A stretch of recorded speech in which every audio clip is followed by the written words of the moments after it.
नमस्कार विद्यार्थियों, नमस्कार मेरे प्यारे दोस्तों। मैं नवीन चौधरी, साइंस एक्सपर्ट नवीन चौधरी यूट्यूब चैनल में आप सभी का स्वागत करता हूं, अभिनंदन करता हूं। जैसा कि आप लोग देख रहे हो कि इस कोरोना काल के अंदर बहुत सारी समस्याओं से जूझ रहे हो। उनमें एक सबसे बड़ी समस्या है मेरे राजस्थानियों के लिए कि उनकी रीट की भर्ती, जो एक उनका ड्रीम प्रोजेक्ट है, उनका एक बहुत बड़ा सपना है दिमाग में एक टीचर बनने का, उसमें अवरोध आ रहा है। मतलब रीट की एग्ज़ाम नहीं हो पा रही।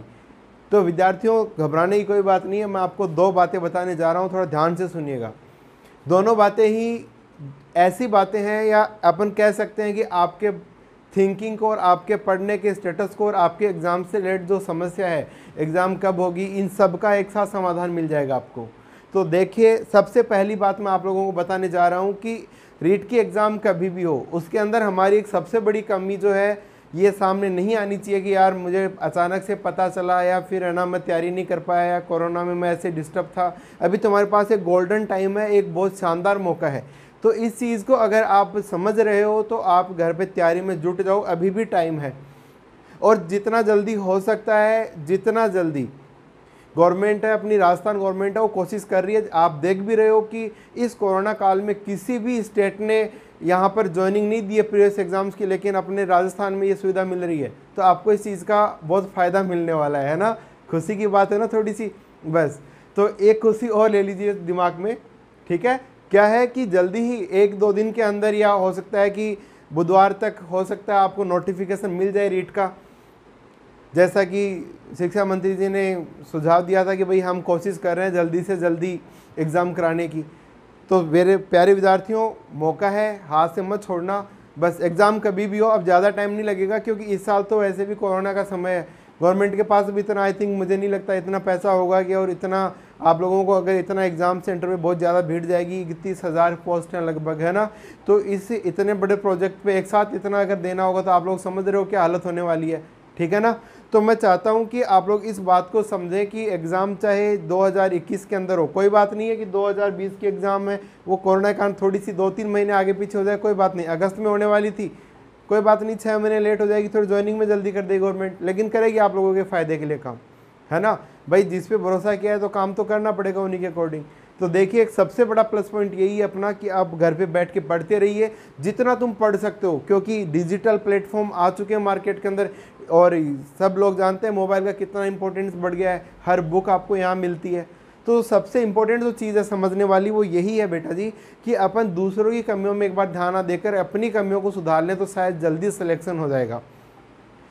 फर्स्ट ईयर में आया हुआ बच्चा, या मान लो कि जिसने अभी बीएड खत्म करी है, वो कंपटीशन में उतर गया, वो डिजिटल प्लेटफॉर्म के थ्रू तैयारी कर रहा है वो बंदा, और वो 2-3 साल से तैयारी कर रहे बच्चे को कंपटीशन दे रहा है। अभी वो हर चीज़ को वहाँ पर वो डिजिटल प्लेटफॉर्म पे सीख रहा है सारी चीज़ें, कि कैसे क्वेश्चंस आते हैं, कैसे टॉपिक्स आते हैं, कौन टीचर कैसा पढ़ाता है। मेरे को भी कहा गया, मेरे दोस्तों ने बोला था, देखो मैं आपको बताता हूँ एक नेगेटिविटी क्या होती है और पॉजिटिविटी क्या होती है।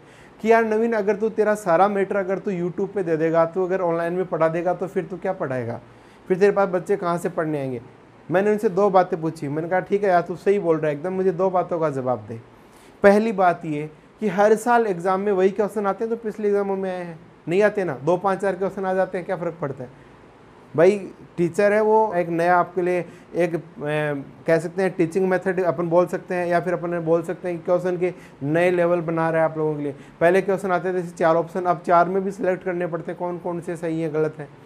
तो पहली बात तो ये मैंने सॉर्ट आउट की कि यार है ना, देखो एक जैसे क्वेश्चंस नहीं आते, उनका अलग अलग लेवल होता है, तो स्टैंडर्ड बढ़ेगा बेटा एग्जाम के अंदर, क्वेश्चंस का लेवल भी अच्छा होगा। दूसरी बात, अगर समुद्र से 2-5-10 बाल्टी निकाल दी जाए, या 100 बाल्टी भी निकाल दी जाए, तो समुद्र के पानी पे कोई फ़र्क नहीं पड़ता बेटा। हमारा नॉलेज है, जिस लेवल से हम पढ़ाएंगे उस लेवल पे हमें नॉलेज देते रहेंगे। लोगों की बहुत सारी बातें होती हैं, कुछ लोग घर से माँ बाप से परेशान होकर आ जाते हैं, कहता क्या बोलते हैं, सर ने बहुत लेवल का पढ़ा दिया, बहुत ज़्यादा ऊंचा, इतना आता ही नहीं है। अरे एग्ज़ाम में आ गया, रिजेक्ट होके निकलोगे, मुंह लटका के निकलोगे ना, इससे बढ़िया तो पास करो। हो सकता है कि उसी नॉलेज पे आप उससे अच्छी और एग्ज़ाम पास कर लो, लेकिन हर चीज़ फोकट की चाहिए ना, ऐसा हो नहीं सकता कभी भी, है ना जी। देखो, बुक्स को प्रीफर करो, नोट्स पर डायरेक्ट डिपेंड मत रहो। नोट्स जो बनते हैं वो टीचर का माइंड कैसा है उस टाइम, या पर अपन देखते हैं कि बच्चे कितने पढ़ने वाले हैं, उन हिसाब से तैयार कराया जाता है। तो गाइडलाइन आपको बुक की रखनी है, और उनका आधार लेना है सिर्फ अपन को नोट्स का। समझ में आ रही है मैं क्या कहना चाह रहा हूँ। तो रीट के बारे में मैं आप लोगों को जो बातें बता रहा हूँ उनको समझिएगा ध्यान से। गोल्डन चांस है रीट लेवल सेकंड में, मतलब 10th तक का मैटर आएगा। माध्यमिक शिक्षा बोर्ड और एनसीईआरटी दोनों को तैयार कर लीजिए, क्योंकि पहले हम बता रहे थे कि भाई आपको माध्यमिक शिक्षा बोर्ड की पढ़नी है, लेकिन अभी चेंज हो चुका है क्योंकि 9th और 11th क्लास के अंदर दोबारा से एनसीईआरटी बुक आ गई है। लेकिन 10th और 12th के अंदर अभी भी आरबीएसई की बुक चल रही है। तो इसलिए मैं आप लोगों को सलाह दे रहा हूँ, समझिएगा इस बात को कि अपन को दोनों ही सिलेबस पढ़ने हैं। तो आप पे डबल लोड पड़ गया नहीं पड़ गया, मतलब आपको ज़्यादा पढ़ना पड़ेगा कि नहीं पढ़ना पड़ेगा, ये चीज़ सोचिए एक बार आप। और फिर भी अगर आपको लगता है कि यार हम कर लेंगे, तो ऐसा कुछ नहीं है। मैं डेफिनेटली कह रहा हूँ कि बिना पढ़े तो कुछ भी नहीं होता। टीचर्स को भी अपडेट रहना पड़ता है, हमें इतना ध्यान रखना पड़ता है। हमें ये नहीं पढ़ना पड़ता बेटा कि हम क्या पढ़ा रहे हैं, हमें ये पढ़ना पड़ता है पिछले 5 साल में जो कौन कौन से क्वेश्चन को प्रायोरिटी दी है, अब उनका कौन सा फॉर्मेट चल रहा है, उनके लेवल पे कौन से क्वेश्चंस बन सकते हैं। मतलब हम खुद बच्चों के लिए क्वेश्चंस बना रहे हैं अभी। कोशिश हमारी यही है, सबसे इंपॉर्टेंट। हम एक किताबें नहीं रखते, कभी मैं आपको दिखाऊंगा वीडियो के थ्रू कितनी किताबें होंगी। तो लेकिन सबसे ज़्यादा जो खास बात है ना, एक ही किताब के 5-5 वर्जन हमारे पास पड़े होते हैं बेटा, सिर्फ इसीलिए कि यार हम हमारे स्टूडेंट्स को कुछ बेहतर दे सकें। हमें कोई पहचान नहीं चाहिए, ऐसा कुछ नहीं है हमारे पास। हम हमारा काम कर रहे हैं, आप लोग सपोर्ट कर रहे हैं हमें, ठीक है ना। तो रीट का जो टारगेट है, आप मास्टर बन रहे हो, टीचर को हमेशा मार्कर की पेन की जरूरत पड़ेगी, हमेशा नॉलेज की जरूरत पड़ेगी। कांस्टेबल बने, पटवारी बने, अपने सेक्टर में गए, दोबारा उनको पढ़ाने से कोई मतलब नहीं है, लेकिन आपको तो हमेशा अपना नॉलेज अपडेट करता रहना पड़ेगा। कसम खा लो कि जैसे हम लोग लगे रहते हैं वैसे आपको भी लगना पड़ेगा। देख रहे हो इस बार जो 10th क्लास का रिजल्ट रहा था वो गवर्नमेंट स्कूलों का अच्छा रहा था, राधा नहीं रहा था। इसका मतलब अपने भावी टीचर जा रहे हैं और मेहनत कर रहे हैं। कब कर रहे हैं मेहनत? क्योंकि उनके पास नॉलेज है, उनके पास आरबीएसई और सीबीएसई दोनों का नॉलेज है, वो अपने बच्चों को तैयार कर रहे हैं। आने वाले टाइम में ऐसा हो जाएगा कि स्कूलों के अंदर बच्चों को नीट की तैयारी करनी स्टार्ट हो जाएंगी। देख लेना बेटा, ये सेट वेट क्लासेस जो भी चलती है ना, ये सारी स्टार्टेड हो जाएंगी बेटा। तो हम यही चाहते हैं कि आप लोग बस पढ़ते रहें, जल्दी नोटिफिकेशन आएगा। किसी भी तरीके से नहीं हो, अगर मान लो कि मार्च, अप्रैल, मई, जून तक भी अगर एग्ज़ाम होती है ना, तो आप लोगों के लिए प्लस पॉइंट है। अब नेगेटिविटी इतनी हो रही होगी दिमाग के अंदर कि यार है ना इतना वेट कैसे करें। भाई वेट की बात नहीं है, देखो सीधी सी बात है कि बाप को भी है ना जी बेटी, अपने बेटे के लिए बेटी देखने के लिए 6-7 महीने लग जाते हैं। तो यहाँ तो पूरे स्टेट का मामला है भाई साहब, टाइम तो लगना ही है। अब कोरोना में अपन खुद को बचाएं या फिर कैरियर को बचाएं, एक को तो सुनना पड़ेगा। मेरे हिसाब से सबसे ज़्यादा ज़रूरी है वो है कैरियर।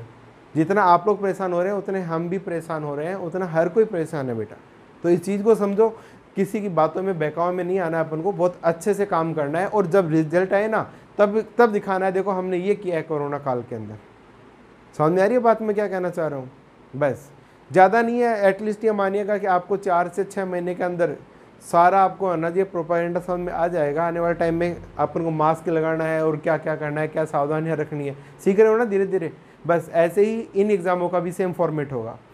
तो मेरा यही फिर से एक बार यही कहना है मेरे सारे जितने भी बेरोज़गार भाई लोग हैं या मेरे जो स्टूडेंट लोग हैं उनका, कि थोड़ा सब्र रखो, खुद के नोट्स तैयार करो। स्कूल्स वगैरह जैसे ही खुलती हैं वहाँ पे अपने रिज्यूम दो, आप लोग वहाँ पढ़ाना स्टार्ट करो। अब अर्निंग ज़रूरी हो गई है, अपने माँ बाप को सपोर्ट करना ज़रूरी हो गया है। डायरेक्टली इनडायरेक्टली कैसे भी करो, ट्यूशन्स के थ्रू करो, लेकिन अपना रोज़गार है ना वो खुद सेटलमेंट करो अभी, क्योंकि नौकरियाँ नहीं है इतनी। फिर भी मैं आप लोगों को एक पॉजिटिविटी दूंगा, आपको एक पॉजिटिव थिंकिंग दूंगा कि एग्ज़ाम के जहाँ तक है नोटिफिकेशन की बात हुई है, तो जहाँ तक मेरी सर से बात हुई है, जहाँ उन्होंने मुझे जो कहा है कि वो जल्दी ही, ये मान लीजिए आप अगर थोड़ा बहुत भी डिले होता है तो मैक्सिमम ये मान लीजिए कि 7 डेज़ के अंदर अंदर आपको, चाहे वो हो सकता है कि नेक्स्ट वर्किंग डे मिल जाए, 7 डेज़ के अंदर आपको नोटिफिकेशन की डिटेल मिल जाएगी बेटा जी। समझ में आ रही है बात? तो हमारे जितने भी और साथी लोग हैं उनको भी बताइएगा कि हमें क्या करना है इस टाइम के अंदर। हमें बातों में और बहकाव में आके लोगों की जो ये व्हाट्सएप वगैरह पे चल रहे हैं इन पे ध्यान नहीं देना है। ये सिर्फ तुम्हारे दिमाग को भ्रमित करते हैं, तुम्हारे अंदर जो एनर्जी बन रही है पढ़ने के लिए उसको डाउन करते हैं बस। समझ में आ रही है बात? बस तैयार रहो, जब भी एग्जाम की टाइम आए इतना तैयार कर लो, जो टॉपिक नहीं समझ में आ रहे उनको राउंड वगैरह कैसे भी उनको अलग लिख लो कॉपी के अंदर। जैसे क्लासेस स्टार्ट हो ऑफलाइन के अंदर, टीचर से सॉर्ट आउट करो उनको। और अपना मुकाम जो हमें है, हमें टीचर बनना है, हमें जो कुछ भी अपना जो ड्रीम ले रखा है उसके लिए काम करना है, बस सीधी सी बात है। समझ में आ रही है ना मैं क्या कहना चाह रहा हूँ? तो एक बात बोलना चाहता हूँ, समझना ध्यान से, पहली बार बोल रहा हूँ आप लोगों के लिए, बैठ के सोचना इस बात में कितना दम था। सवाल जहर का नहीं था, वो तो मैं पी गया। लोगों को तकलीफ तो तब हुई जब मैं जी गया। मतलब लोगों का काम है आप लोगों को सिर्फ है ना जी भ्रमित करना, और अगर आप उस भ्रम के अंदर अगर आप पड़ गए ना तो फिर आप सर्वाइव नहीं कर पाओगे। लेकिन उनकी सुनो, लेकिन करो अपने मन की और आगे बढ़ते रहो, तब वो लोग कहेंगे वाह यार क्या बंदा था, इस दौर से निकल कर ऐसा बन गया। समझ में आ रही है ना। तो मेरे प्यारे विद्यार्थियों, मेरे साथियों, मेरे दोस्तों, अगर वीडियो अच्छा लगे तो शेयर कीजिएगा। धन्यवाद। जय हिंद, जय भारत।